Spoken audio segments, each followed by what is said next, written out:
ચાચા ચોકમાં આનંદી ઇન્દ્રરમણ ટ્રસ્ટ લાલ દંડાનો સંઘ 190મા વર્ષે ચાચા ચોકમાં ઊભો છે. આ સંઘ અવિરત આ રીતે ચાલતો જ જશે. ધર્મને ઊંચો લાવવા માટે અને જનકલ્યાણનું કલ્યાણ કરવા માટે આ સંઘ ત્વરિત જ આ રીતે કાર્ય કરતો રહેશે. અત્યારે પ્રેરણા દે છે. અત્યારે 450 ભક્તો છે. તમે જોઈ રહ્યા છો મારી સાથે 51 બ્રાહ્મણો છે.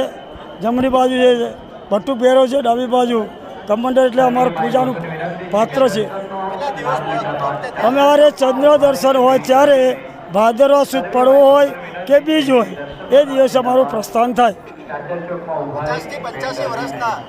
હા, મોટા ભાગે અમારી ત્યાં 50 થી 85 વર્ષના ભક્તોએ વિચાર કર્યો કે મા શક્તિ કેટલી આપતી છે, તો આ 85 વર્ષના ભક્તો પગપાળા